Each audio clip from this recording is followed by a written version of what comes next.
বন্দনীয় স্মরণীয় তিথিতে সমবেত হওয়ার সৌভাগ্য প্রাপ্ত হয়েছি। আজকের তিথি ব্রজবাসীদের কাছে বসন্ত পঞ্চমী, আমাদের বঙ্গজননীর বঙ্গ সন্তান সনাতনী হিন্দুদের কাছে আজ শ্রী পঞ্চমী। এই বন্দনীয় স্মরণীয় পূজনীয় তিথির একটি বৈশিষ্ট্য হলো আজ বিনা পানি দেবী অর্চনার অমৃত বা মহেন্দ্রক্ষণ তৎসব আজ গৌড়ীয় বৈষ্ণবের কাছে যে তিথি সর্ব অগ্রগণ্য, এটি গৌর বক্ষ বিলাসিনী আমাদের বৈষ্ণব ত্যাগ বৈরাগ্য পরম মূর্তি শ্রী বিষ্ণুপ্রিয়াজির শুভ আবির্ভাব তিথি। এই তিথিকে স্মরণ করে হরিকথার শুভারম্ভে অস্মাদি গুরুপাদ পদ্মে পরধ্য কোটি দণ্ডবাদ প্রণতি জ্ঞাপন পূর্বক সমাগত গৌড়ীয় আচার্য কুলতিলক পরম ভাগবত আচার্য মামুদকাঠি সেবাশ্রমের সুখদেব দাদাজি মহারাজ, অনন্ত কোটি বৈষ্ণব আচার্যবৃন্দ সহ সমাগত বৈষ্ণবজন, বৈষ্ণব কুলতিলকজন, মান্যজন, শ্রদ্ধাশীলা দেবী মূর্তি কল্যাণীয়া মাতৃগণ, গৃহ সেবকবৃন্দ এবং এই জীবাধমের পক্ষ থেকে আপনাদের চরণে সশ্রদ্ধ ভূ ভূ দণ্ডবৎ প্রণতি। আচার্য ধর্মং পরিচর্য বিষ্ণু বিবর্ষ তীর্থানি বিবর্ষ বেদান বিনান গৌর প্রিয় পার্শ্বদ সেবং বেদাদি দুষ্প্রাপ্য বদন্তি। প্রবোধানন্দ সরস্বতীপাদ তার অমর গ্রন্থ শ্রী চৈতন্য চন্দ্রামৃতে তিনি উল্লেখ করছেন, যদি কেউ বর্ণাশ্রম ধর্মের পালন করে আর যদি ষোড়শোপচারে কেউ বিষ্ণুর অর্চনাও করেন, সমগ্র বেদাদি শাস্ত্রেও যদি কারো বোধপত্তি জ্ঞান থাকে, বলেন তবু মহাপ্রভু গৌর সুন্দরের নিতাই সুন্দরের প্রিয় পার্শ্বদগণের সেবা ব্যতীত আনুগত্য ব্যতীত তিনি ব্রজের মাধুর্য রস, ব্রজের যুগল সেবা রসের অধিকার কোনোদিনই পাবেন না। দেখুন, ধ্রুব প্রহ্লাদ ভক্ত শ্রেষ্ঠ, কিন্তু তারা ব্রজভক্তি পায়নি। খুব ধ্যান দিন, ধ্রুব প্রহ্লাদের চরিত্র হলো তারা ভক্ত শ্রেষ্ঠ, কোনো কামনা ছিল না, কিন্তু ধ্রুব প্রহ্লাদ ব্রজভক্তি পাননি। ধ্রুব প্রহ্লাদের নিষ্কিঞ্চন বিশুদ্ধ ভক্তি সমগ্র ভক্তি শাস্ত্রে ভাগবত শাস্ত্রে বহু মানন করে আমরা তাদের স্মরণ করি, কিন্তু ব্রজের নিকুঞ্জ প্রেম মন্দিরের সেই মাধুর্য কাননের মাধুর্য প্রেম মন্দিরের যুগল রস যুগল প্রেম এটি ধ্রুব প্রহ্লাদ পাননি।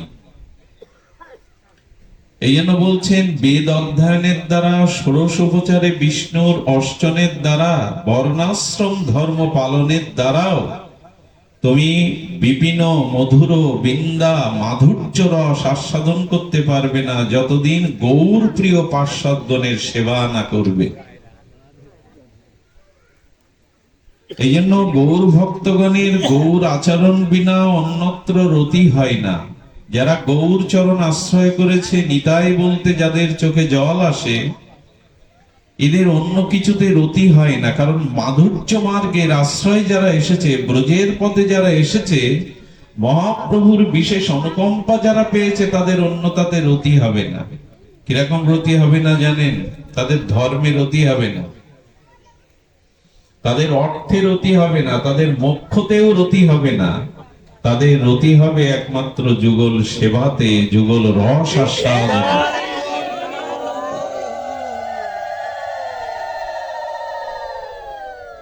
তো এখানে বলছেন অশ্রুধারায় পরিলুপ্ত প্রফুল্ল বদন সদৃশ নয়ন যুগল শোভিত প্রেমে বিকার বিহ্বল সর্ব সৌন্দর্যের খনি গৌর কমল মুখমণ্ডল যারা একবার দেখেছে তারা অন্যদিকে আর দৃষ্টি দিতে পারবে না। শ্রী গৌর সুন্দরের কমল বদনে প্রেমশ্রু ধারায় সেই বিগলিত প্রেম দৃষ্টি যারা দিয়ে একবার দেখেছে, অন্য রূপ তাদের হৃদয়ে ধরবে না। আজকে যার আবির্ভাব আমাদের একটু স্মরণ করা উচিত, সেই মহাপ্রভুর বক্ষ বিলাসিনী গৌরীয় ত্যাগ বৈরাগ্য মই মূর্তি যে শ্রী গৌর বিষ্ণুপ্রিয়া, সেই বিষ্ণুপ্রিয়া দিবার দেবীর আবির্ভাব ইতিহাস। কে বিষ্ণুপ্রিয়া? দ্বারকা লীলায় উনি ছিলেন সত্যভামা। বিষ্ণুপ্রিয়াজি দ্বারকা লীলায় ছিলেন সত্যভামা। এই যে রুক্মিণী, সত্যভামা, লক্ষ্মী, এরা কারা? এরা স্বয়ং বৃষভানুনন্দিনী, লাদিনী, অধীশ্বরী, ভাববতী, প্রেমময়ী রাধারানীর কায়বুহ। রাধারানীর মনে এরূপ ভাব যে কৃষ্ণ বাঞ্ছা পূর্তি বা কৃষ্ণ সেবার জন্য আমি একা নয়। আচ্ছা, আমি যাকে ভালোবাসি সেই মানুষটাকে যদি সবাই ভালোবাসে, সবাই সেবা করে, তাতে আমার আনন্দ হবে কিনা? আমি যাকে ভালোবাসি, আমি যাকে সেবা করি, সেই ভালোবাসার প্রিয় মানুষকে সবাই ভালোবাসুক, সবাই সেবা করুক, এটা তো আমার চাওয়া। তো রাধারানী চাইছেন আমি একা সেবা করে শ্যামসুন্দরকে আনন্দ দিতে পারছি না, তাই আমি আরো সবাইকে জোগাড় করে নিই, সবাই যাতে আমার শ্যামসুন্দরকে সেবা করতে পারে। তাই রাধারানীর কায়বু স্বরূপে লক্ষ্মী বলি, গোপী বলি, রুক্মিণী বলি, সত্যভামা বলি, এরা সব রাধারানীর অংশ, শক্তি। আমি একা কেন আমার প্রিয়কে ভালোবাসবো? আমার প্রিয়কে সেবা আনন্দ সবাই করুক। এই জন্য যে রুক্মিণী, সত্যভামা এরা রাধারানীর অংশ, কায়বুহ, এরাও গোবিন্দ সেবার জন্য রাধারানীর কৃপা শক্তি থেকে এই জগতে সেবা করছে। তাই সত্যভামা একাধারে রাধারানীর অংশ। আমাদের বিষ্ণুপ্রিয়া দেবী দাপারের সত্যভামারই অংশ স্বরূপা।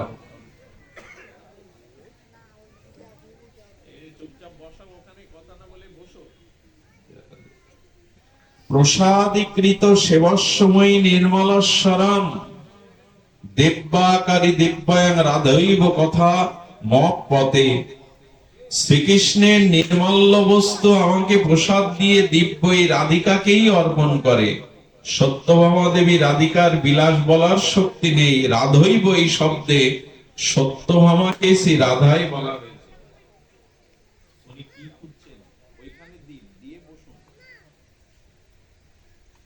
তো লক্ষ্য করুন, বিষ্ণুপ্রিয়া দেবীর চরিত কথা, তার সিন্ধু থেকে বিন্দু আমরা সামান্য আস্বাদন করব। এই চরিত্র শুনতেই হবে। মহাপ্রভুকে আমরা এরকম পেতাম না। বিষ্ণুপ্রিয়া দেবীর সেই যে বৈরাগ্য মূর্তি, ত্যাগ মূর্তি, প্রিয়াজিকে যদি আমরা না পেতাম, মহাপ্রভুকে এরূপ রূপে আমরা পেতাম না। দেখুন, বিষ্ণুপ্রিয়া দেবীর ত্যাগের মহিমাকে উল্লেখ করেছেন। ত্যাগ ছাড়া ধর্ম, প্রেম, সেবা হয় না।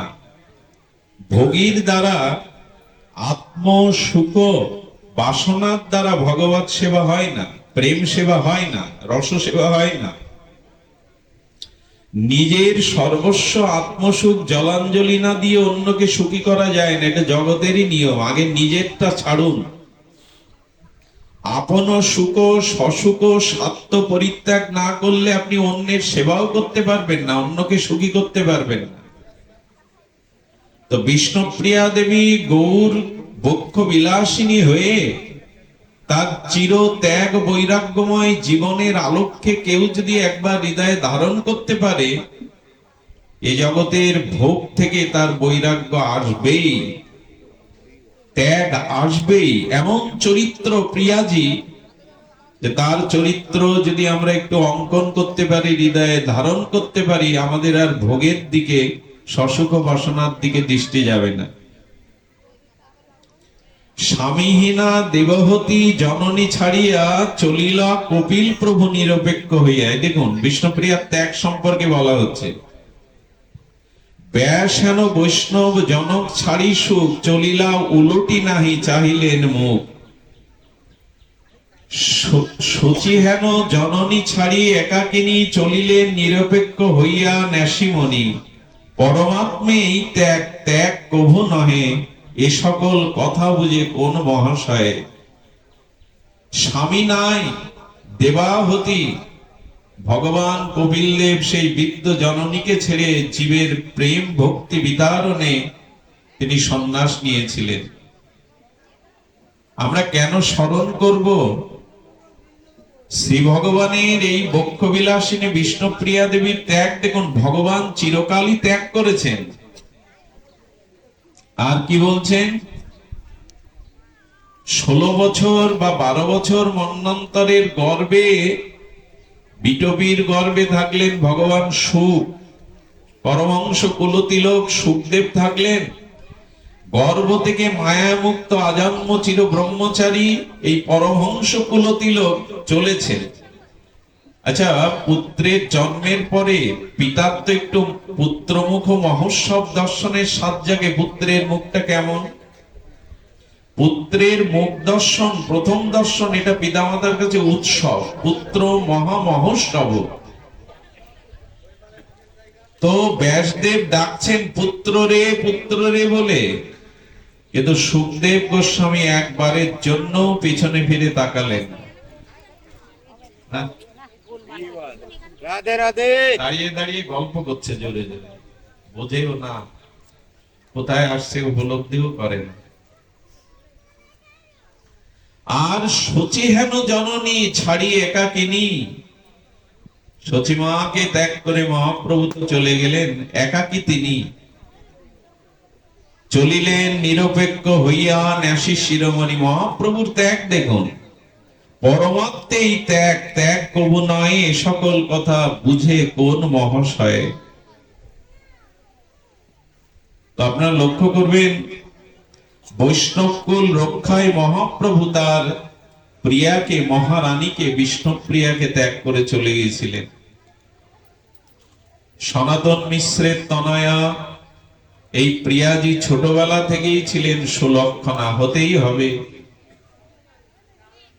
তো সনাতন মিশ্র তৎকালীন নবদ্বীপের অন্যতম শ্রেষ্ঠ নৈয়ায়িক, পণ্ডিত শিরোমণি, ব্রাহ্মণ শিরোমণি। বিষ্ণুপ্রিয়া ঘর আলো করে এসেছিলেন। ছোটবেলা থেকেই তার বৈষ্ণবের প্রতি, ছোটবেলা থেকে তার ব্রাহ্মণের প্রতি, দ্বিজের প্রতি, গঙ্গার প্রতি, গুরুজনের প্রতি ছিল প্রবল শ্রদ্ধা, যেটা হয় মহাপুরুষদের, মহামানবী যারা এবং যারা ভগবান রাজ্যে এসেছেন জগৎকে আলোকিত করতে, তাদের চরিত্র ছোটবেলা থেকেই বহিঃপ্রকার দেখা যায়। নিত্য ছিল বিষ্ণুপ্রিয়ার গঙ্গা স্নান। তিনি লজ্জাশীলা ছিলেন, বড় মর্যাদা দিতেন অন্যদেরকে। সুরধনী গঙ্গার তীরে স্নান করতে তিনি ছোটবেলা থেকেই গঙ্গা স্নানে তার অভ্যাস। ওই গঙ্গা স্নানে তিনি আসতেন, শচীমাও সে সময় গঙ্গা স্নানে আসতেন। শচীমাই সর্বসুলক্ষণা, এই বালিকাকে দেখে তার মনের কোণে আশার সঞ্চার হতো। আহা কি সুলক্ষণা, সাক্ষাৎ বৈকুণ্ঠের লক্ষ্মী দেবী যেন জগতে প্রকাশ হয়েছে। মাঝে মাঝে শচীমাকে দেখে প্রণাম করতেন, আশীর্বাদ নিতেন বিষ্ণুপ্রিয়া। তো শচীমার মনে মনে এ জাতীয় একটা স্বপ্নেও বাসা বেঁধেছিল, আমার নিমাইয়ের জন্য যদি এমন একজন সুলক্ষণা, সাক্ষাৎ বৈকুণ্ঠের অধীশ্বরী লক্ষ্মীর মতো কাউকে ঘরে পেতাম। আসলে তারাই তো তারাই, তাদের ভেতরে তো এই অভিলাষ থাকবেই। তো বিষ্ণুপ্রিয়া দেবী সম্পর্কে আমরা খুব কম জানতে পেরেছি, কারণ মহাপ্রভুর ভক্তগণ যারা রূপ সনাতনের গোস্বামী, তারা ছিলেন তীর বৈরাগ্য প্রধান। তারা মহাপ্রভুর ভজন করতে করতে, যুগল ভজন করতে করতে, ত্যাগ বৈরাগ্যের পরকাষ্ঠা হতে হতে বিষ্ণুপ্রিয়া দেবীর খুব বেশি কথা লেখেননি। আমরা গৌড়ীয় আচার্যরা আড়াল করে গেছি বিষ্ণুপ্রিয়াকে, কিন্তু বিষ্ণুপ্রিয়া যদি এই ত্যাগ বৈরাগ্য না দিতেন, আজকের বৈষ্ণব সমাজ এখানে আসতে পারত না। আজকের বৈষ্ণব সমাজের মহিমা এইভাবে প্রকট হতো না। দেখুন, আজ বিদ্যার আরাধনা, আমাদের শাস্ত্রে বলছে প্রকৃত বিদ্যাটি কি। আমাদের শাস্ত্রে বিদ্যার একটি মহিমা প্রকাশ করা হয়েছে। বিদ্যাটা আসলে কি? বিদ্যা শব্দের অর্থ হলো আমাদের গ্রন্থি মোচন যা করতে পারে তাকেই বলে সহজ বৈদিক ভাষায় বিদ্যা। সা বিদ্যা পরাকাষ্ঠা, বিদ্যা তাকেই বলে। বিদ ধাতু শব্দ থেকে বিদ্যা শব্দ নিষ্পন্ন। বিদ্যাতুর অর্থ জানা, ভগবানকে জানাই হলো প্রকৃত বিদ্যা। ভগবানকে তত্ত্ব তো জানাই হলো প্রকৃত বিদ্যা। যে বিদ্যা জগতে পদ প্রতিষ্ঠা, অর্থ, সুখ্যাতি এনে দেয়, অথচ ভগবানকে জানতে দেয় না, ভগবানকে উপলব্ধি করতে দেয় না, সে বিদ্যা অর্থকরী বিদ্যা। এই জগতে দুটো টাকা, বড় চেয়ার, সম্মান পাওয়ার বিদ্যা, কিন্তু তার মনুষ্য জীবনের সফলতা তাতে আসে না, মুক্তি আসে না, তার জীবনের ঐকান্তিক কল্যাণ আসে না, পরকালে তার কোনো গতিই থাকে না।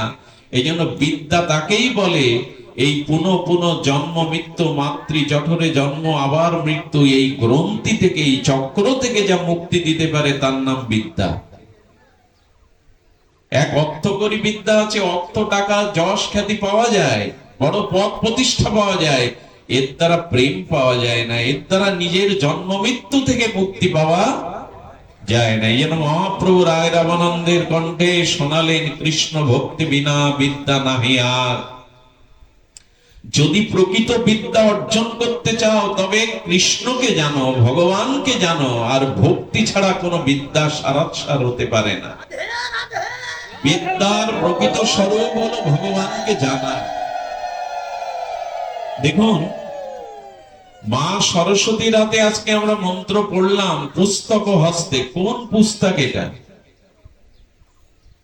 মা সরস্বতীর প্রণাম মন্ত্রে আমরা পুস্তক হস্তে বলছি, তো কোন পুস্তক? সব থেকে দুঃখের বিষয় হলো আজ আমরা গ্রন্থ অধ্যয়নই ছেড়ে দিয়েছি। এখানেই আমরা যারা আছি তারা যদি বিচার করি, এর মধ্যে 90% মানুষ আমরা গ্রন্থ দেখি না।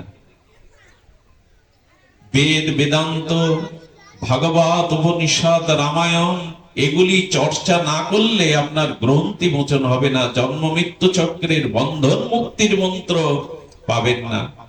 সব থেকে বড় দুঃখের বিষয়, যারা আজকে পূজা করছে, যারা পুষ্পাঞ্জলি দিচ্ছে, যারা মায়ের চরণে আগামী ভবিষ্যতের স্বপ্ন দেখছে সফলতার, তারা কোন যুবকরাই আজ ধর্মগ্রন্থ গীতা ভাগবতে স্পর্শও করে না। তারা যে বিদ্যার জন্য বিদ্যা অর্জন করছে, এতে মনুষ্যত্ব অর্জন হতে পারে না, এতে বিবেক জাগতে পারে না। হ্যাঁ, বড় পদ প্রতিষ্ঠা, যশ, খ্যাতি পেতে পারে, সামাজিক পদমর্যাদা পেতে পারে, কৃষ্ণকে না জানলে, প্রেম ভক্তি না জানলে তার জীবনে কোনো বিদ্যা সফল হতে পারে না। আমার মনে হয় আমরা যেমন 15 দিন একাদশী করি, মাঝে মাঝে ব্রত করি, এখন একটা নূতন ব্রত চালু করতে হবে, তবে সেটা পারবো বলে মনে হয় না। সেই হলো সপ্তাহান্তরে একদিন মোবাইল বাদ দিতে হবে, পুরো দিন 24 ঘন্টা। এই ব্রত এখন করতে হবে মাঝে মাঝে, যে একদিন 24 ঘন্টা মোবাইল আমি স্পর্শ। একাদশী করবে কিন্তু এটা করবে না, বলো 1 মিনিট না হলে খুঁজে বেড়ায়, কোথায় গেল, জীবনের মতো খুঁজে বেড়ায়। যদি বলেন এটা প্রয়োজন, এত প্রয়োজন ভালো না, কোন জিনিসের প্রতি এত আসক্তি ভালো না। মাঝে মাঝে একাদশী বাদে, গৌর পূর্ণিমা বাদে, অমুক ব্রত বাদে মাঝে মাঝে নতুন কয়েকটা ব্রত করবেন, যেমন মৌন ব্রত। আজ আমি 12 ঘন্টা আন কথা বলবো না, অন্য কথা বলবো না। আজ সকাল থেকে সন্ধ্যা পর্যন্ত আমি কারো প্রতি ক্রোধ দেখাবো না, যতই দুর্ঘটনা ঘটুক। এরকম ব্রত নিন, এইগুলোই এখন নতুন ব্রতের সাথে যুক্ত করতে হবে।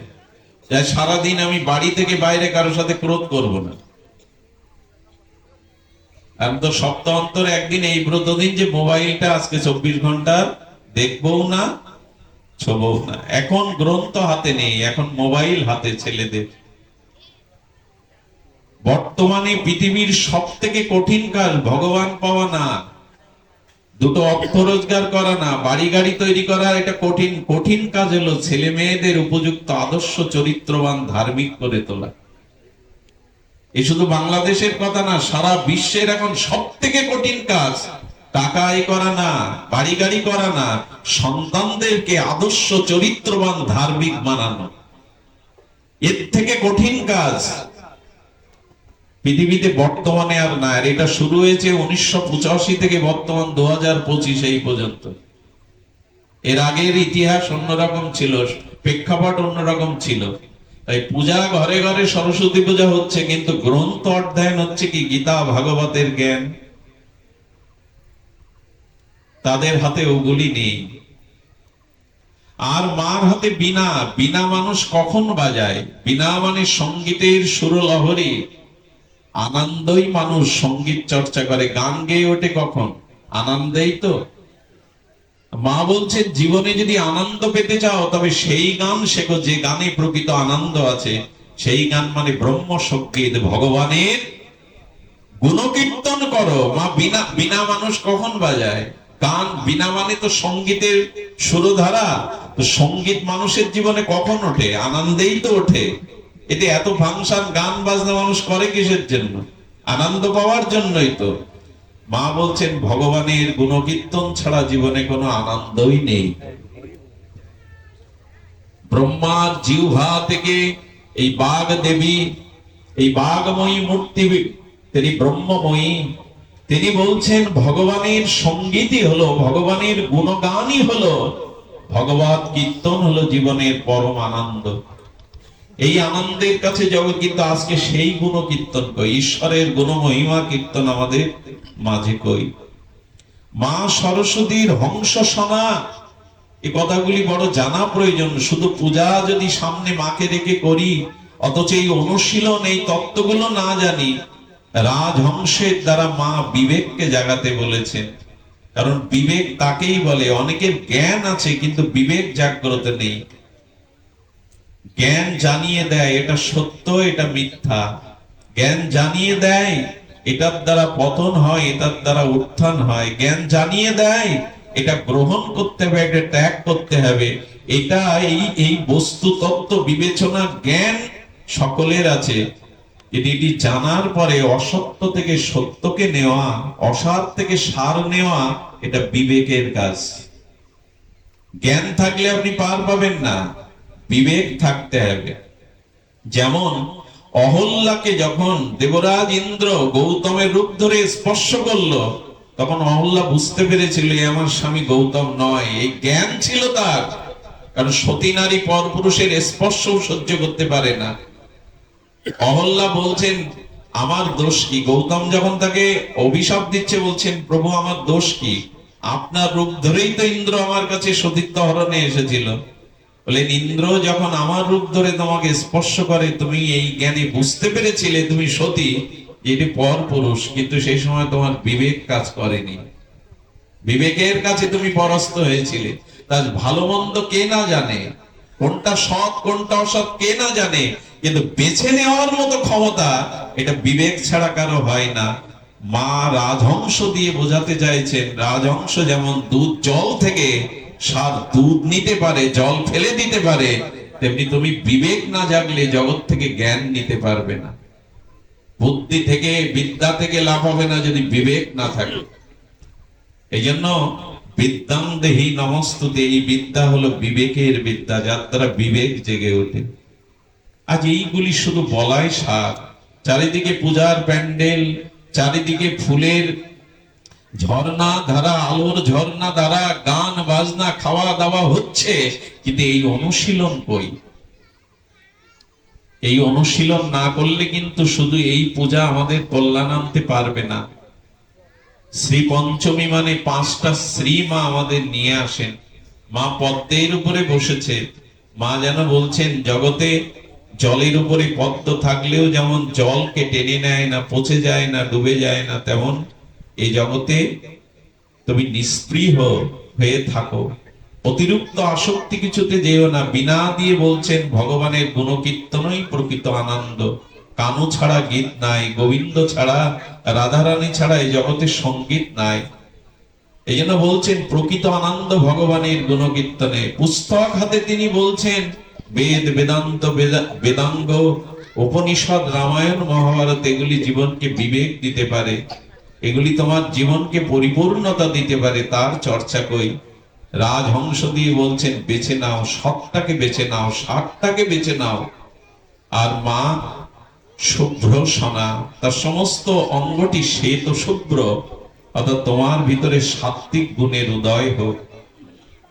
তা আজ এই যে বাণী অর্চনা, এই বাণী অর্চনার সার্থকতা হলো যদি আমরা বিদ্যা, সেই বিদ্যা মানে জন্ম মৃত্যু চক্রের গ্রন্থি মোচনই হলো বিদ্যা।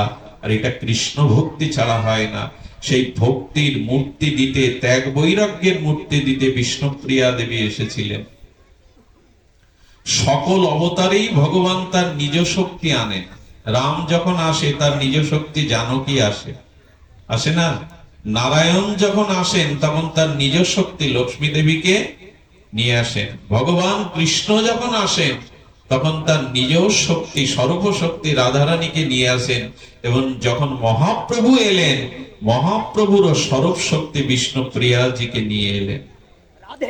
এই বিষ্ণুপ্রিয়াজি মহাপ্রভুর নিজ শক্তি। চৈতন্য বল্লভা তুমি জগতীশ্বরী। আমাদের গৌরী আচার্য বললেন তুমি চৈতন্য বল্লভা, তুমি জগতীশ্বরী, তোমার দাস হইতে বাঞ্ছা করি। বিষ্ণুপ্রিয়ার দাস হতে বাঞ্ছা করছেন গৌরীয়গণ।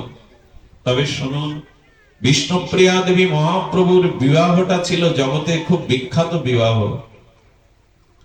সেই বিবাহেতে চরম আনন্দের, চরম ঐশ্বর্য প্রকাশ হয়েছিল।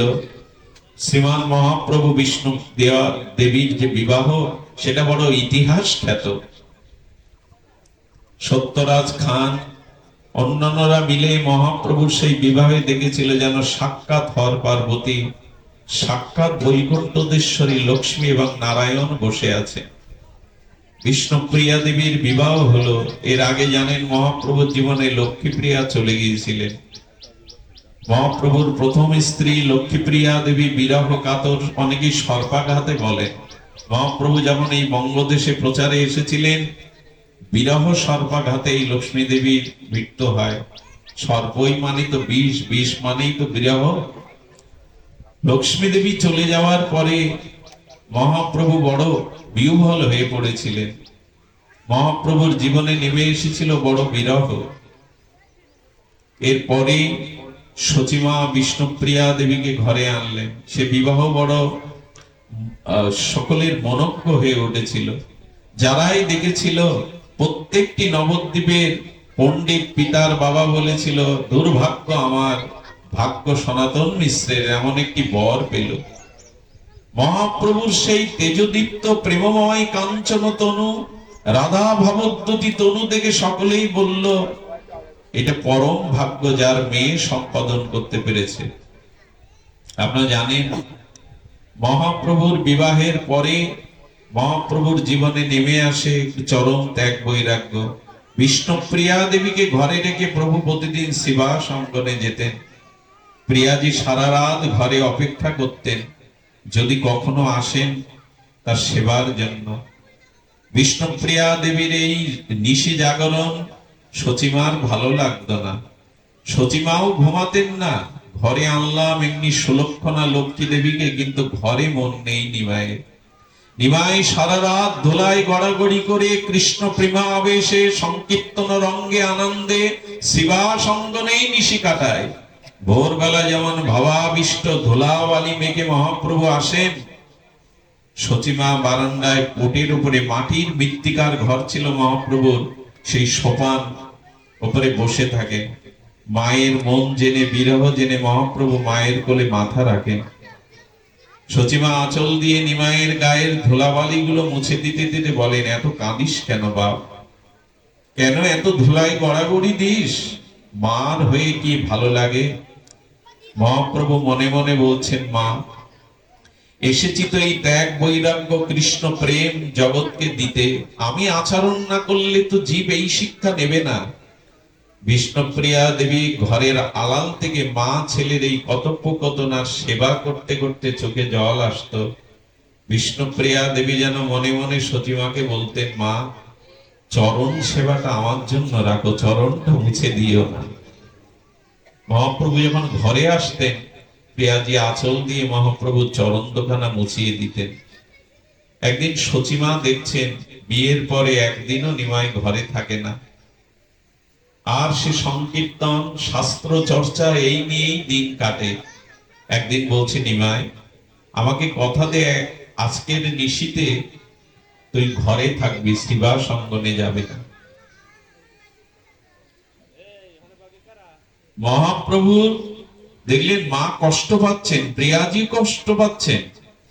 কি বলবো আপনাদের, সেই দিন মহাপ্রভু জানালেন, মা, আজ আমি সেবা সঙ্গনে যাব না। প্রিয়াজির কি আনন্দ! নিজেকে পরিপাটি রূপে সুন্দর করে শৃঙ্গার করলেন। প্রভু বড় হেলাঞ্চা শাক, থোড় মোচা এগুলি ভালোবাসতেন, নিজে হাতে রান্না করলেন, প্রভুকে সেবা করালেন। সন্ধ্যায় প্রভুকে সুন্দর করে শৃঙ্গার করে শয়নে দিলেন। কিন্তু কৃষ্ণ প্রেমের জন্য যিনি এসেছেন, সর্বোত্তম ত্যাগ বৈরাগ্য শিক্ষা প্রেম ভক্তি দানে, নিজ বৈরাগ্য শক্তি দানে যিনি এসেছেন, তার কি আর ঘরে ঘুম হয় গো? মধ্যরাত্রে বিষ্ণুপ্রিয়া দেখছেন প্রভুর চরণ তার মাথায় নাই। প্রভু যাতে উঠে না যায়, প্রিয়াজি তার মহাপ্রভুর চরণে মস্তকটা রেখেছে। এই বাচ্চাগুলিকে সরিয়ে দাও না, কারা ওখানে? জায়গা তো প্রিয়াজি দেখছেন প্রভু নাই, প্রিয়াজি দেখছেন প্রভু মধ্যরাত্রে নাই আছে। এর ব্যাখ্যা কি বলতে পারেন? একটা দিন বছরে ঘরে আছে, তাও মধ্যরাত্রে দরজা খোলা। প্রিয়াজি উঠলেন, মৃদুমন্দ কম্পিত পায়ে ঘরের বাইরে এলেন। রাত্র দিব্যহরে নিস্তব্ধ নিঝুম রাতে একটা কান্নার আওয়াজ শুনতে পেলেন। সেই কান্নাকে অনুসরণ করে প্রিয়াজি গিয়ে দেখেন স্রোতস্বিনী গঙ্গার স্রোতধারার তীরে দাঁড়িয়ে শ্রীকৃষ্ণ চৈতন্য কাঁদছেন। এখানটা আমার বড় অবাক লাগে। আর স্বয়ং ভগবান বিষ্ণুপ্রিয়ার সুখসজ্জা ছেড়ে সুরধনী গঙ্গার তীরে কাঁদছেন। আমায় বলতে পারেন ভগবান কাঁদবে কেন? তা তো ঘরের দুঃখ নেই, জরা ব্যাধি নেই, কর্মফল ভোগ নেই, কাঁদবে কেন? এইখানটাই বড় বিস্ময় লাগে। গৌর হরিকে অঙ্কিত করেছেন আমাদের মহাজনরা। এই দেখো, তুমি শুধু ভগবানের জন্য কাঁদো না, ভগবান তোমার জন্য কাঁদছে। তুমি শুধু ভগবান তোমার কাঁদছে। শোনো, তুমি ভগবানকে কত জন্ম খুঁজেছো, এই দেখো ভগবান তোমাকে খোঁজবার জন্য নিত্য স্বরূপ ধাম থেকে এই জগতে এসে তোমায় খুঁজে ফিরছে। আরে ওখানে বসো, ওইখানে খুঁজে ফিরছে। ভগবানকে আমরা খুঁজতে যাইনি বৈকুণ্ঠে, ভগবানকে অন্বেষণ করতে আমরা গোলক বৃন্দাবনে যাইনি, উনি নেমে এসেছেন। আমরা জাগিনি, কিন্তু তিনি মধ্যরাত্রে জেগে বিষ্ণুপ্রিয়ার সুখসজ্জা ছেড়ে বিনিদ্র রজনী সুরধনির তীরে আমরা কত জেগেছি তার জন্য, তিনি জেগে জেগে কাঁদছেন। বিষ্ণুপ্রিয়ার এটা বড় লেগেছিল হৃদয়ে। আর সেদিন বলেছিল, কেন কাঁদছো? কি তোমার দুঃখ, কি তোমার বেদনা, আমায় বলো। দেখুন, সহধর্মিনী স্ত্রীর ধর্ম হলো কি? আজকে একটা জিনিস আমরা ভুলতে বসেছি। নারীদের জীবনে সব থেকে বড় ধর্ম যদি কিছু থেকে থাকে, তাহলে পাতিব্রতা ধর্ম। এটা বিষ্ণুপ্রিয়া সতী জগতে অনুস্বা দেখিয়ে গেছেন। আজকের মেয়েদের অনেক রকম ধর্ম করে, তারা ব্রত পালন করে, কিন্তু শাস্ত্র বলেছে পাতিব্রতা ধর্মের থেকে মেয়েদের, নারীদের, মায়েদের জীবনের থেকে বড় ধর্ম নাই। পতিব্রতা ধর্ম 4 প্রকারের বলেছেন। দেবী অনুসূয়া, বড় মার্মিক লাগে। যারা নিজের স্বামীকেই জগৎপতি জ্ঞানে সেবা করে এরা শ্রেষ্ঠ সতী। যারা নিজের পতি ছাড়া অন্য পুরুষকে স্বপ্নেও কল্পনা করে না তারা দ্বিতীয় স্তরের সতী। তৃতীয় স্তরের যারা, তারা নিজের স্বামীর সাথে সাথে অন্য পুরুষের কল্পনা করে, কিন্তু ধর্মের ভয়ে, পরকালের ভয়ে, শাস্ত্রের ভয়ে তাদের মন দেয় না, এরা তৃতীয় রকম সতী। আর যারা স্বামী সংসারে ঘরে থাকতেও অন্যের পতির প্রতি মন দিলেও ঘর পরিত্যাগ করে স্বামীর অমঙ্গল অকল্যাণ করে না, এদের চতুর্থ রকম বলা হয়েছে। এর বাইরে যদি কখনো পাতিব্রতা ধর্ম থেকে চ্যুত হয়, ভগবত ভক্তিও তার বহু জন্মেও হবে না। মেয়েদের, মায়েদের আমাদের বলা আছে, দেবী অনুসূয়া সীতাকেই উপদেশ দিয়েছিলেন, পাতিব্রতা ধর্ম এমন একটি ধর্ম, কেউ যদি নিজের পতির মধ্যে জগৎপতিকে দেখে সেবা করে, তবে ভক্তের থেকে সেই সতী আগে ভগবানকে পায়। সব থেকে বড় দৃষ্টান্ত জয়দেব পদ্মাবতী। জয়দেবের কাছে পদ্মাবতীকে যখন রেখে এসেছিলেন পদ্মার পিতা কার্তিক মিশ্র, সেদিন জয়দেব সন্ধ্যায় তার জগন্নাথকে প্রণাম করছে, হঠাৎ দেখলেন তার চরণে একটি কোমল নারীর হস্তের প্রণাম। কে তুমি? আমাকে প্রণাম করবার অধিকার তোমাকে কে দিয়েছে? পদ্মাবতী তখন বলছেন, আপনি একটু আগে কাকে প্রণাম করলেন? বললেন, আমার জগদীশ্বরকেই আমি প্রণাম করলাম। সেই প্রণামে কেউ বাধা দিলে শুনতেন কে আপনি? বললেন, আমার জগদীশ্বরকে, আমার প্রাণারামকে আমি প্রণাম করবো, এ বাধা তো আমি শুনতাম না। তখন পদ্মাবতী বলল, আমিও আমার ঈশ্বরকে প্রণাম করছি, আমি কেন অন্যের বাধা মানতে যাব? আমিও আমার ঈশ্বরকে প্রণাম করছি। এই পদ্মাবতী স্বামীকে, মানে জগৎপতিকে স্বামীর মধ্যে দর্শন করে সেবা করতেন। জয়দেব গীত গোবিন্দ লিখতে পারত না যদি পদ্মাবতী পাশে না থাকতেন। এর পরিণাম কি হয়েছিল জানেন? জয়দেবের রূপ ধরেই পদ্মার প্রসাদ পেয়েছিলেন শ্রী ভগবান। জয়দেবের আগে গোবিন্দের অধরামৃত পদ্মায় পেয়েছিল। আপনাদের কাছে নিবেদন করবে যে যারা মায়েরা আসছেন, এই দেখুন বিষ্ণুপ্রিয়ার ধর্ম থেকে সতীত্বের মহিমা দেখুন। এর পরের ঘটনা আপনাদের জানা, মহাপ্রভুকে সে সময় পণ্ডিত সমাজ বলেছিল, পিতা মারা গেছে, শিশু ছিলে, গয়ায় তর্পণ করনি। এই গয়া থেকে মহাপ্রভু ফেরার পরে আমরা দ্বিতীয় রূপ চৈতন্যের ভাবধারাকে বিপরীত দেখি। উচ্ছল পাণ্ডিত্যময় চৈতন্যদেব, যাকে দেখতেন তাকে পরাস্ত, এই আমার সাথে তর্ক করো, শাস্ত্র তর্ক। উচ্ছল পাণ্ডিত্যের উচ্ছ্বাসিত নিমায় কাউকেও ক্ষমা করতেন না। পণ্ডিত দেখলেই বলতো আমার সাথে তর্ক করো, পরাস্ত করে আনন্দ পেতেন। এক সময় নবদ্বীপের মানুষ বলবো, নিমায়ের পাণ্ডিত্য আছে কিন্তু ও কি নাস্তিক, কিছুই মানতে চায় না। নিমায়ের উচ্ছৃঙ্খলতা কেমন ছিল জানেন? কুমারী মেয়েরা ষষ্ঠী পূজা করতো গঙ্গার তীরে। গঙ্গায় তখন এসব চলতো, শ্রাদ্ধ, ষষ্ঠী পূজা, তর্পণ ইত্যাদি। মেয়েদের সামনে এসে মহাপ্রভু সেজে গুজে দাঁড়াতো তখন কিশোর নিমায়, এই মালা আমার গলে দাও, প্রসাদ আমাকে দাও, কারণ আমি হলাম জগৎপতি, আমার মতো পতি পাবে না, দাও। এইসব যখন দিত না তখন ওদের ওইটা ছুড়ে টুড়ে ফেলে দিত। শুধু ভক্তগণ, নিমায়ের এই উচ্ছৃঙ্খল বলতে তার যে উচ্ছ্বাস, পাণ্ডিত্যের তরঙ্গ, পাণ্ডিত্যের বিদ্যা বৈদুষ্য, পণ্ডিতরাও ভয় পেত নিমায়ের সামনে যেতে। গঙ্গাদাস পণ্ডিতের টোলে বিদেশ থেকে অনেক বুদ্ধিমান মেধা সম্পন্ন ছাত্ররা আসতেন নিমাই পণ্ডিতের কাছে শিক্ষা নিতে। সেই নিমাই যখন ঘরে এলো, বিষ্ণুপ্রিয়াকে রেখে, মহাপ্রভুকে রেখে গয়ায় গিয়েছিলেন 3 মাসের জন্য, কিন্তু ফিরে এলেন বিপরীত নিমাই।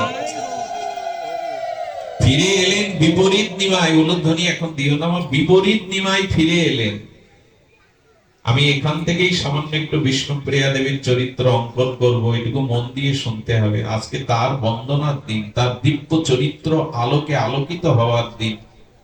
কারণ সরস্বতী বলি, লক্ষ্মী বলি, রাধারানী বলি, রক্ষিণী বলি, সত্যমাও বলি, ইনি তাদেরই স্বরূপা। সরস্বতী দেবীর আর এক নাম শারদা। আমাদের বিষ্ণুপ্রিয়াও দেবী সাক্ষাৎ বিদ্যা বা ভক্তির অধিষ্ঠাত্রী দেবী। মহাপ্রভু এলেন, ভালো করে মাথায় সুগন্ধি তেল দেন না, চুলটাকে পরিপাটি করেন না, খাওয়া দাওয়ার দিকেই লক্ষ্য নেই। অন্যের থালা বিষ্ণুপ্রিয়া দিলে দিয়ে ঝরঝর করে কাঁদেন, মুখে অন্ন দিতে পারেন না।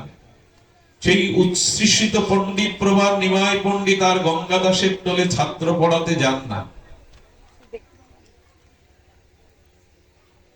ছাত্র পড়াতে যান না।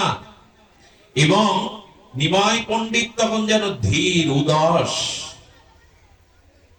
সাজগোজ নাই, পাণ্ডিত্যের বড়াই নাই, সখা বন্ধুদের সাথে আর খেলাধুলো নয়। নিমাই ধীর স্থির। ছাত্রদের পাঠশালাতেও আর পাঠ দিতে যান না। সচিমা মনে করছেন আমার নিমাই গয়া থেকে ফিরে বুঝি তার কোনো উপরি দোষ হয়েছে, কোনো ব্যামো হয়েছে, উদাস হয়েছে। বিষ্ণুপ্রিয়াকে কাছে ডেকে বুকে নিয়ে বলেন, বধূ তুমি বুঝতে পারো না বৌমা আমার নিমার কি হয়েছে? বিষ্ণুপ্রিয়া দেবী শাশুড়ি সচিমাকে জড়িয়ে ধরে কাঁদেন আর বলেন, মা আমিও তাকে বুঝতে পারি না। রাত্রে উনি পালঙ্কে শয়ন করেন না, মেঝেতে বসে বিড় বিড় করে বকেন আর নখ দিয়ে মাটিগুলো খোঁড়ে। আমি মাঝে মাঝে ভয় পেয়ে যাই, প্রভুর এই দশা আমি ইতিপূর্বে দেখিনি। বিড় বিড় করে কি যেন বলেন, চোখ দিয়ে প্রেমস্ত্র গড়িয়ে পড়ে, নখ দিয়ে মাটিগুলো খোঁড়েন। আমি বুঝি না, মাঝে মাঝে দেখে ভয় হয়, দাঁড়িয়ে রাত কাটায়। মা কি হলো? গঙ্গা দাসকে ডেকে সচিমা বললেন, ওকে বলো পাঠশালায় যেতে। নিমাই তোমাকে নিয়ে আমাদের গর্ব, তুমি দিগ্বিজয়ী পণ্ডিত পরাস্ত করে নবদ্বীপের সম্মানকে রক্ষা করেছো। সারা ভারতের অদ্বিতীয় পণ্ডিত তুমি, এই নবদ্বীপের একটা সম্মানের গৌরবের পাত্র তুমি। তুমি এভাবে উদাস হয়ে থাকলে হয়, যাও তুমি টলে গিয়ে ছাত্র পড়াও। গ্রন্থ নিয়েছিলেন, টলেও গিয়েছিলেন, গ্রন্থ সামনে রেখে ঝরঝর করে কাঁদছেন নিমাই পণ্ডিত। ছাত্ররা উঠে দাঁড়িয়ে বলছে, প্রভু আপনি কাঁদছেন কেন? আমাদের রহস্য ব্যক্ত করুন, আপনার কাছে এসেছিলাম বিদ্যা অর্জন করতে, কাঁদছেন কেন? মহাপ্রভু বললেন, আমার কাছে আর এসো না। বলে কেন প্রভু? বললেন, আমার কাছে কৃষ্ণ ভক্তি ছাড়া অন্য কোনো বিদ্যা আর নাই। কৃষ্ণ ভক্তি হলো বিদ্যা। ছাত্ররা তখন বলছেন, যদি কৃষ্ণ ভক্তি সার বিদ্যা হয় আমাদের তাই দিন প্রভু, আমাদেরকে সেই বিদ্যাই দিন। নেবে তোমরা? তবে গ্রন্থ বন্ধ করে মহাপ্রভু হাতে তালি দিয়ে সেই প্রথম শুরু করে গেয়ে উঠলেন, হরিহরায় নম, কৃষ্ণ যাদবায় নম, যাদবায় মাধবায় কেশবায় নম। সেই প্রথম নবদ্বীপে, সেই প্রথম নবদ্বীপে করতাল ধ্বনি দিয়ে শুরু হলো সংকীর্তনের তরঙ্গ। ছাত্ররা বুঝলেন আমাদের নিমাই পণ্ডিত আগের নিমাই পণ্ডিত নয়, কারোর সাথে কথা বলেন না। সচিমা একদিন চিন্তা করলেন, শ্রীবাসকে ডাকলেন, চন্দ্রশেখর মেশোকে ডাকলেন, ওর বাবা নেই, ওর বড় ভাই সন্ন্যাস নিয়েছে, তোমরা নিমাইয়ের মেশো পিতার মতো, ওকে একটু বোঝাও। ও ঘরে ঘুমায় না, বিড়বিড় করে, ও সুগন্ধি তৈল মাখে না, ওর পরিপাটি নেই, ও যেন কি খুঁজে বেড়াচ্ছে বিরহে কাতর হয়ে। বাড়িতে নারায়ণের পূজা দিলেন, পুরোহিত এনে স্বস্তি বাচন করালেন, বেদ মন্ত্র উচ্চারণ করলেন নিমায়ের মঙ্গলের জন্য। আই নিমাই, সূর্য হচ্ছে আই নিমাই, নারায়ণের কাছে, আমাদের কুলদেবতার কাছে তোর সুস্থতা প্রার্থনা করে নে, বর চেয়ে নে। নিমাই নারায়ণকে দেখছে আর কি মন্ত্র বলছে জানেন? ন ধনং ন জনং সুন্দরী কবিতাং বা জগদীশ কাময় মম জন্মন জন্মনীশ্বরের অহিত কি ভক্তি তহি। আমি ধন চাই না, মান চাই না, কবিত্ব প্রতিভা চাই না, সুন্দরী রমণী চাই না, যেন জন্ম জন্মান্তরে তোমার চরণে আমার অহিত কি ভক্তি হয়। মহাপ্রভু এই চাইছেন মাথা নত করে। শ্রীবাসকে বলছেন, সচিমা শিবাজ একটু নিমাইকে বোঝাও। শ্রীবাসের সামনে মহাপ্রভু খুব ধ্যান দিন। আচ্ছা শ্রীবাস, তুমি তো পণ্ডিত, তুমি বলো তো আমার কি মাথার ব্যামো হয়েছে? আমি কি উপরিদোষে দোষী? আমি কি রোগী? সঙ্গে সঙ্গে শ্রীবাস পণ্ডিত নিমাইয়ের দুটো হাত জড়িয়ে ধরেছে। নিমাই, তোমার যে রোগ হয়েছে এটা যোগী ঋষি মুনিদের যুগ যুগান্তর তপস্যা সাধনা করে হয় না। নিমাই, তোমার কৃষ্ণ প্রেম হয়েছে, তুমি পারলে ওই রোগ আমাকে দাও, আমি যাতে ধন্য হতে পারি। নিমাই, ওই রোগ আমাকে দাও। শিবাসকে জড়িয়ে ধরলে নিমাই, পণ্ডিত, তুমি যদি বলতে আমার মাথার ব্যামো হয়েছে, আমি সরোধনী গঙ্গায় ডুবে মরতাম, এই মুখ আর কাউকে দেখাতাম না। এরপরেই শুরু হয় মহাপ্রভুর সিদ্ধান্ত, সন্ন্যাস না নিলে এ জগতে প্রেম প্রচার হবে না। জীবকে যা ঘরে বসে কিছু হয় না গো, নিজের বউ ছেলে মেয়ে টাকা পয়সা শরীরের যত্ন নেব, ভোগ সুখ করে সংসার সাজাবো, এতে নিজে সুখী হওয়া যায়, অন্যকে সুখী করা যায় না। কতটা চোখের জল ফেলেছো, কতটা ত্যাগ স্বীকার করেছো যে তুমি অন্যকে ভালোবাসবে, অন্যকে পথ দেখাবে। ত্যাগ চাই। মহাপ্রভুর সিদ্ধান্ত মনে মনে নিয়ে নিলেন সন্ন্যাসে। আর এই সংবাদটা চারিদিকে বাতাসে হু হু আগুনের মতো ছড়িয়ে পড়ল। বিষ্ণুপ্রিয়া যেমন নীরবে থাকেন, সচিমাও বারবার ক্রন্দন করেন। একমাত্র আঁচলের ধন, একমাত্র জীবন সচিমা বারবার কেঁপে ওঠেন, মাঝে মাঝে মুষ্টিত হয়ে যান। নিমাই যদি চলে যায়, আমার সর্বস্ব হৃদয়ের ধন যদি চলে যায়। চারিদিকে যখন এই বার্তাবরণ, একদিন বিষ্ণুপ্রিয়া মহাপ্রভু ঘরে পেয়ে বলছেন, প্রিয়, আপনি সত্য করে বলুন তো, আপনি কি সন্ন্যাস নেবেন? আমি আকাশে বাতাসে এই কথাটা শুনে বেড়াচ্ছি। প্রিয়াজির হাত ধরে বলছেন, প্রিয়া, সন্ন্যাস নিলে আমি তোমাকে জানাবো, মাকে জানাবো। কিন্তু প্রভু কথাটি বলছেন, মুখটি তার বিরহে ভরে আছে। প্রিয়াজি তখন চরণে পড়ে কি বলেছিল জানেন? আমার জন্য না হলেও মায়ের জন্য আপনি আপাতত সন্ন্যাস নিয়ে, মাকে বাঁচানো যাবে না, মা আপনাকে ছাড়া বাঁচবেও না। মহাপ্রভু বললেন, আমি মাকে জানাবো, চিন্তা করো না। এর কিছুদিন পরে আরো মহাপ্রভুর সিদ্ধান্ত। দেখুন, 24 বছর বয়সে মহাপ্রভুর এই ভাব যাচ্ছে, এখানে 24 বছরের কেউ নেই। সুখদেব গোস্বামী ভাগবত পাঠ করেছিলেন 16 বছরের, কিন্তু এখানে 16 বছরের কেউ বসছে না এখন। এটা আমাদের সমাজের, আমাদের ধর্মের অনেকটা পিছিয়ে পড়া। এখানে 24 বছরের কেউ নেই, অথচ 24 বছরে সনাতন ধর্মের প্রেম ভক্তি প্রচারের মহাপ্রভু সন্ন্যাসের সিদ্ধান্ত নিলেন। এখন ত্যাগ আছে আমাদের প্রজন্মের সন্তানদের। চিন্তা করে জাতির, সমাজের, ধর্মের। মহাপ্রভুর ঘুম নাই, মহাপ্রভুর আহার নাই, বিহার নাই। যখন প্রকট হয়ে উঠছেন মহাপ্রভুর, সেদিন বিষ্ণুপ্রিয়া একটি কথা জিজ্ঞাসা করেছিলেন। কথাটি বড় মার্মিক কথা। তিনি বলেছিলেন, প্রভু, আমি বিদ্যা জানি না, খুব লেখাপড়াও জানি না, তবে গুরু মুখে, শাস্ত্র মুখে যা শুনেছি, আমি একটা নিবেদন করি আপনার চরণে, বলো প্রিয়া। মহাপ্রভু বিষ্ণুপ্রিয়ার দুটো হাত ধরে তার বদনের দিকে চেয়ে বলছে, বলো। প্রভুর হাত দুটি ধরে প্রিয়াজি বলছেন, আমার মনে হয় আপনি সন্ন্যাসের সিদ্ধান্তই নিয়ে ফেলেছেন। একটা অনুরোধ করি। বলেন, জানকী বলল, রঘুপতি রামচন্দ্র যখন বনবাসে যায়, সীতাকে সাথে নিয়েছিল। গ্রহ দোষে শ্রীবৎস রাজা যখন বনে যায়, তখন চিন্তা সতী তার সাথে ছিল। পঞ্চ পাণ্ডব যখন বনবাসে যায়, তখনও দ্রৌপদী তাদের সাথে ছিল। আমি আপনার সাথে গেলে খুব দোষ হবে কি? আপনি কীর্তন করতে করতে ধুলায় পড়ে যান, আপনার ক্ষুধা তৃষ্ণার কথা লক্ষ্য থাকে না, কে আপনার সেবা করবে? এই অভাগিনীকে কথা দিন, আমি আপনার সাথে গেলে কি খুব দোষ হবে? উত্তরটা আমাদের জানা দরকার। কেন আমরা গৌরচরণ আশ্রয় করব? বিষ্ণুপ্রিয়ার হাত ধরে মহাপ্রভু যেটা বলেছিলেন, বিস্ময়কর কথা।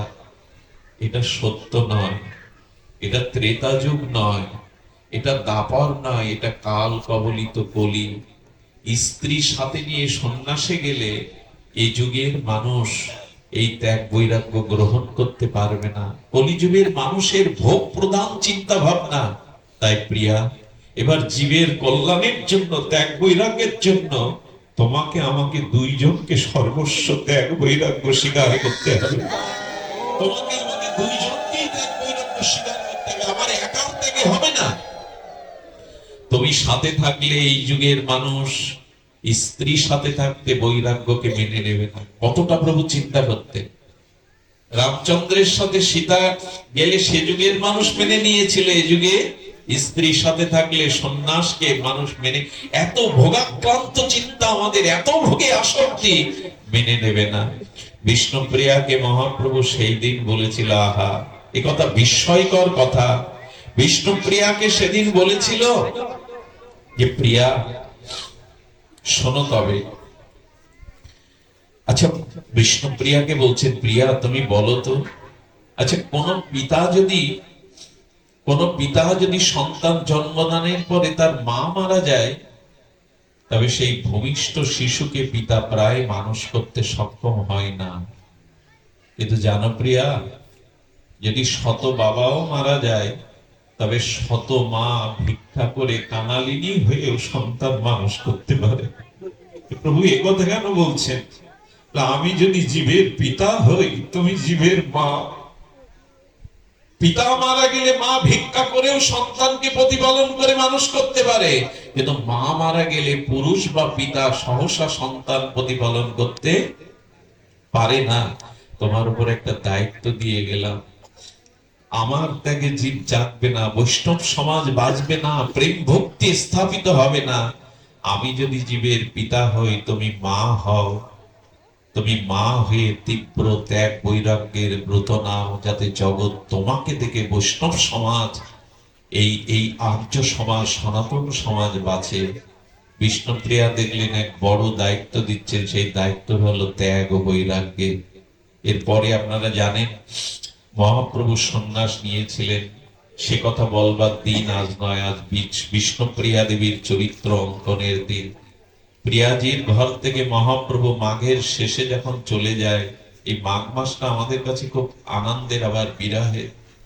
প্রভু যেদিন সন্ন্যাস নিয়ে চলে যায়, সেদিন দেখছিল প্রিয়াজির আঁচলে মহাপ্রভুর আঁচলটা বাঁধা ছিল।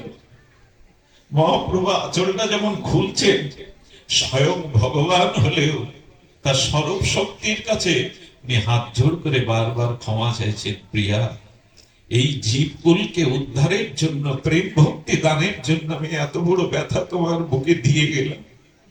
আমি চললাম, কিন্তু দায়িত্ব তোমার, সমস্ত ত্যাগ বৈরাগ্যের দায়িত্ব আমি তোমার উপরে দিয়ে গেলাম, ক্ষমা করে দিও। মায়ের মন্দিরে গিয়ে মহাপ্রভু প্রণাম করে বললেন, পৃথিবীর কোন সন্তান মাকে এ জাতীয় বুকে শেল দিয়ে যায়নি। মা জীবোদ্ধারে আমি চললাম। এমনি করে মহাপ্রভু চলে যাওয়ার পরে নিত্যানন্দ সচিমার প্রাণ রক্ষার্থে, প্রতিজ্ঞা রক্ষার্থে, আপনারা জানেন মহাপ্রভুকে শান্তিপুরে 7 দিন বা 10 দিনের জন্য ফিরিয়ে এনেছিলেন। এই দেখুন এরপরে বিষ্ণুপ্রিয়ার ইতিহাস। মহাপ্রভুকে শ্রীপাদ নিত্যানন্দ অদ্বৈত বললেন, মার বধূকে আনি। মহাপ্রভু সংকেত দিলেন মাকে আনার জন্য, বিষ্ণুপ্রিয়াকে আনার আদেশ দেননি। সবাই গিয়ে, মায়েরা গিয়ে বলছে, কিরে আর মুখী, কি কপাল করে এসেছিস তুই? পাপী তাপী জগতে সবাই তাকে দেখার সুযোগ পেল, শুধু তোর আদেশ নেই।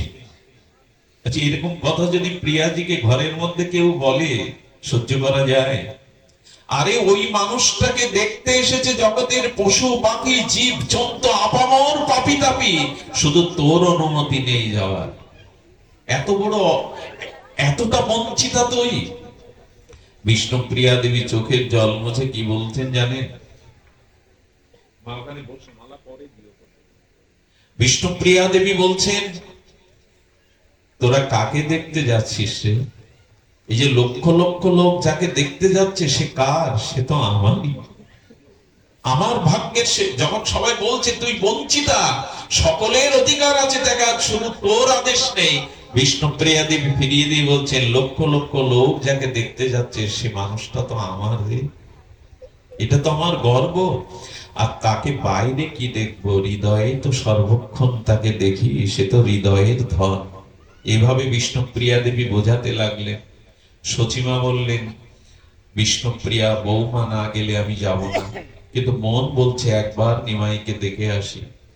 পোড়ার মুখে কি কপাল করে এসেছিলে, আজ তোর আদেশ নেই। মা এসেছিলেন, মাকে সান্ত্বনা দিয়ে মায়ের হাতে প্রসাদ পেয়ে মাকে আনন্দ দিয়ে মহাপ্রভু বলেছিলেন, এবার বিদায় দাও মা। তুমি যদি কাঁদো, তুমি যদি নিমাই নিমাই বলে চোখের জল ফেলো, আমি সন্ন্যাস ত্যাগ করে গৃহে ফিরে আসি, এটা তুমি চাও?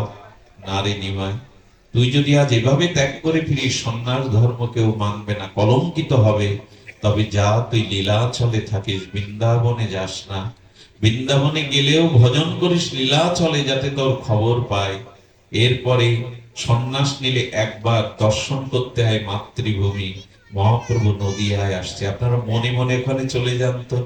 লক্ষ কোটি নরনারী, সমস্ত বৃক্ষ, আকাশ বাতাস মহাপ্রভুকে, এই আসবেন, আর কখনো মহাপ্রভু নবদ্বীপে আসবেন না। প্রভু নবদ্বীপের মাটিতে শান্তিপুর হতে পা দিলেন।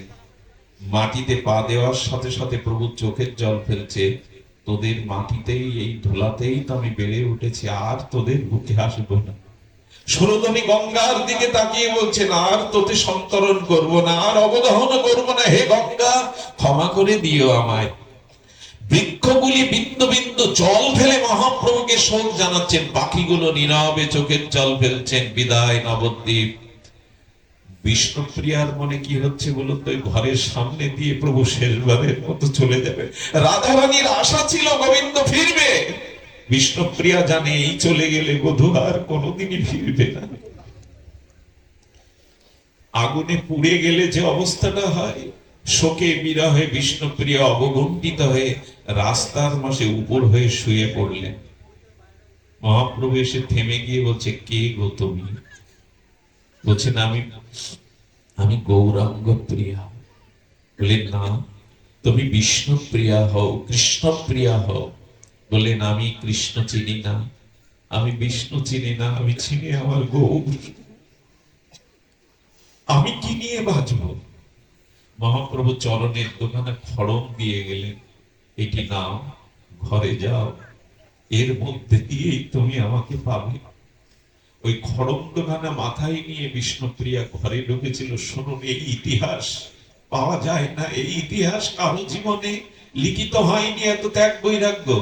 সেই যে ঘরের মধ্যে খড়ম নিয়ে আসনে বসালেন, শুরু হলো তার ত্যাগ। ভোরবেলা সচিমার আঁচল ধরে গঙ্গায় একটা ডুব দিতে যেতেন, মুখ ঢেকে, মুখ কাউকে দেখাতেন না। আর সকাল থেকে তার তপস্যা কি ছিল জানেন? দুটো মাটির পাত্র রাখতেন, একটা পাত্রে তন্ডুল চাউল রাখতেন, হরে কৃষ্ণ মহামন্ত্র বলে আর একটা পাত্রে চাউল রেখে দিতেন। আচ্ছা, দুপুর পর্যন্ত কটা চাল হতো নামে? ওই চালগুলো গঙ্গা জলে ফুটিয়ে গৌর হরিকে ভোগ লাগিয়ে নিজে পেতেন, আর কাঞ্চনা সহ সখীদের দিতেন। কটা চাল হতো? এই ছিল তার তপস্যা। আমরা ভাবতে পারবো? আমাদের প্রাতঃস্মরণীয় জগৎ পূজ্য বন্দনীয় বৈষ্ণব সেবার মূর্তিমন্ত বিগ্রহ ছিল মুরারি মোহন দাস বাবাজি মহারাজ। উনি এই দিন আমাদের দাদাদের সহ শিষ্যদের বলতেন, কিছু চাল প্রসাদই করবে, হরে কৃষ্ণ মহামন্ত্র বলে বলে একটা চাল রাখবে, এই চাল দিয়ে আজকে ভোগ দেবে ভগবানকে। এটা এখনো নিয়ম আছে, প্রভুর আশ্রিত যারা তারা এইটা করে। চাল রেখে রেখে হরিনাম করে যেটুকু পেতেন। সচিমা চলে যাওয়ার পরে বিষ্ণুপ্রিয়ার ঘর থেকে বেরোননি। এ ত্যাগ বৈরাগ্য কল্পনাও করতে পারবো না আপনারা। ওই ছোট্ট মাটির ঘরের মধ্যে প্রিয়াজি ওর মধ্যে রয়ে যেতেন। একদিন শাড়ি পরাতে এসছে কাঞ্চনা সখী, গঙ্গা স্নানে 2 বালতি জল দিয়ে স্নান করিয়ে বলে, আমাকে ভালো শাড়ি পরাবে না? একটা মলিন ছেঁড়া কাপড় পরানো হলো। সখী, আয়না খাটে বিছানা করা আছে, মেঝেতে শুয়ে পড়লেন। কেন জানেন? বললেন, কাঞ্চনা রে, যার দেবতা জগতের কল্যাণে গম্ভীর গাম্ভীরার মধ্যে মেঝেতে শুয়ে থাকেন, মাথায় বালিশ দেন না, চিরদিনের মতো ত্যাগ বৈরাগ্যের পোশাক পরেছেন, আমি তার শক্তি হয়ে পালঙ্কে শুতে পারি না, ভালো কাপড় পরতে পারি না। আজও আগেকার দিনে নিয়ম ছিল, স্বামী যদি বিদেশে যেত, স্ত্রী সিঙ্গার করতো না, ভালো কাপড় পরতো না, নিজে অলংকার পরতো না। আগেকার মায়েদের এই এই জাতীয় ত্যাগ ছিল। বিষ্ণুপ্রিয়া সব ত্যাগ করলেন। আমার কি মনে হয় জানেন? বিষ্ণুপ্রিয়া যদি ঘরে এত গভীরে না ত্যাগ করতে পারতেন, মহাপ্রভু গাম্ভীরায় ঢুকতে পারতেন না।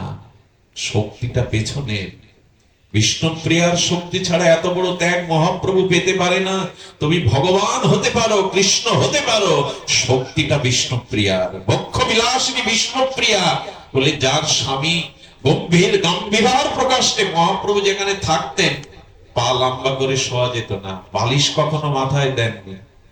আর কলার পাতার মাঝখানের যে সরা, ওই কলার পাতা সরাটা চিকিয়ে কাঁথা তৈরি করা ছিল একটুখানি। বিষ্ণুপ্রিয়াও ভালো কাপড় পরতেন না, নিজেকে সাজাতেন না, এমনি করেই।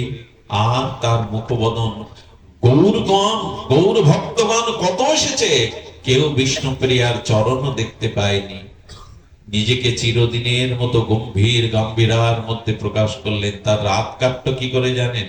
ওই খড়মের উপরেই মাথা রেখে গৌর গৌর বলতে বলতে রাত কেটে যেত।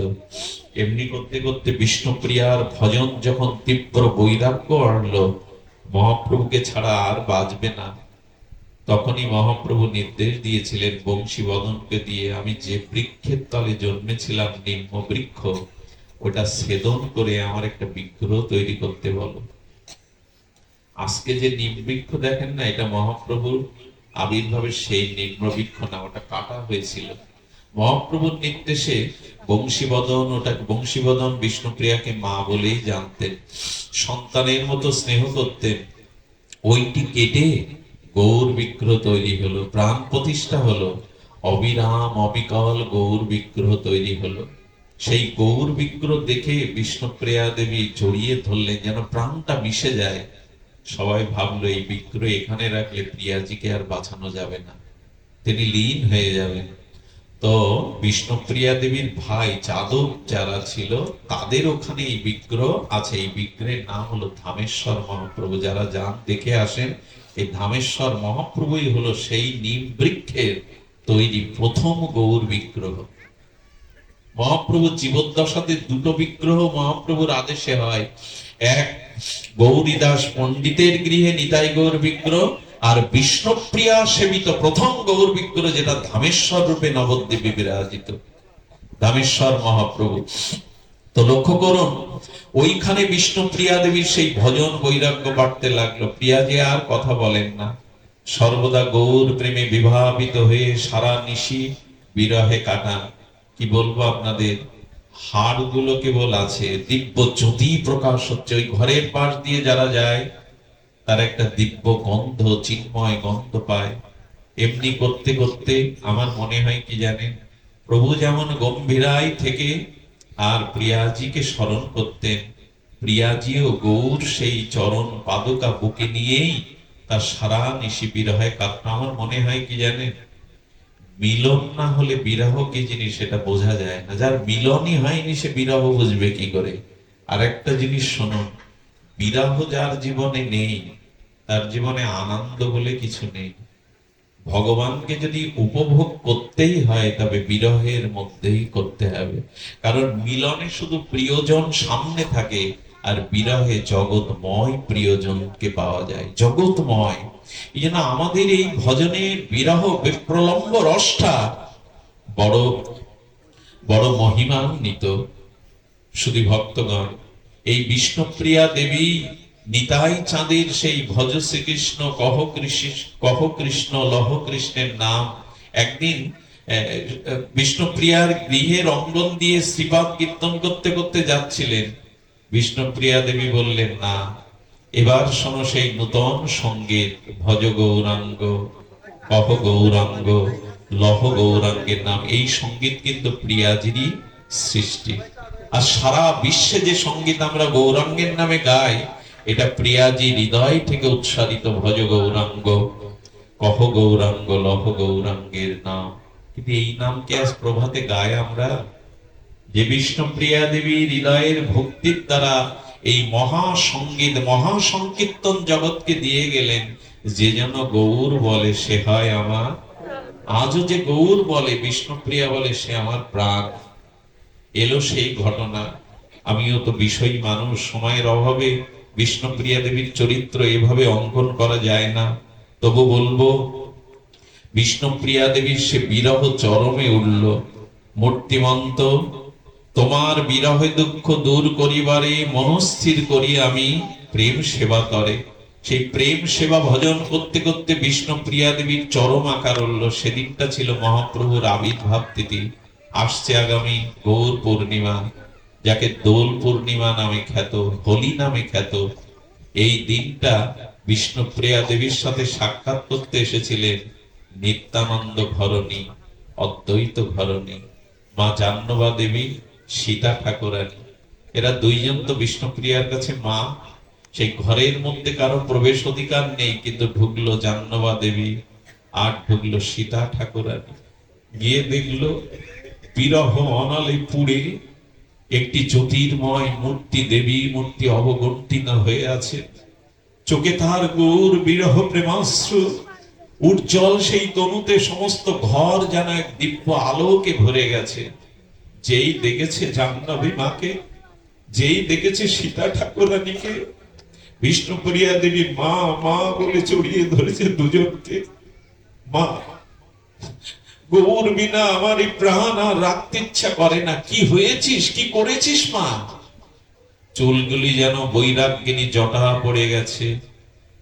কতদিন কতদিন এভাবে সেই তীব্র বৈরাগ্যের বিরহ নালে পুড়ছে বিষ্ণুপ্রিয়া দেবী। এ মূর্তি দেখে চমকিত হলেন জাহ্নবা ঠাকুরানী, চমকিত হলেন সীতা ঠাকুরানী। মনে করলেন আজ এই মহাপ্রভুর আবির্ভাবের দিনে একবার প্রভুকে দর্শন করালে যদি ওর প্রাণ বাঁচে। উঠার শক্তি নেই। বিষ্ণুপ্রিয়া দেবীকে দুই কাঁধে হাতে ধরে নিলেন জাহ্নবা মা, সীতা ঠাকুরানী। অবগুণ্ঠিতা হয়ে কেউ মুখ দেখতে পায় না। এলেন মহাপ্রভুর মূর্তিটা যদি আজ দেখে প্রিয়া। বিষ্ণুপ্রিয়া দেবী আসছেন, সমস্ত নবদ্বীপ সতর্ক হয়ে গেল। দেখুন, ত্যাগ না থাকলে কেউ মানবে না আপনাকে। বিষ্ণুপ্রিয়া দেবী বাইরে পা দিয়েছেন শুনে পুরো নবদ্বীপ সতর্ক হয়ে গেছে, প্রিয়াজি আসছেন। সকলেই শ্রদ্ধানবত চিত্তে সতর্ক হয়ে গেছেন। একটা জিনিস বলি, ত্যাগ না থাকলে কাউকে জাগাতে পারবেন না। ত্যাগ না থাকলে এই জগতে কারো কল্যাণ করতে পারবেন না।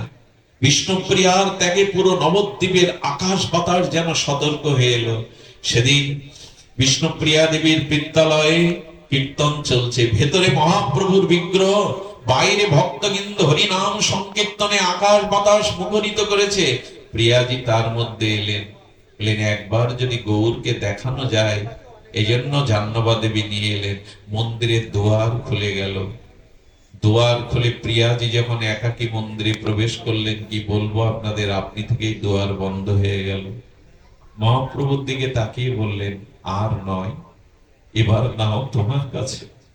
আমি আর এই ভার বইতে পারছি না। তোমার বিরহ তাপ আমি আর সইতে পারছি না।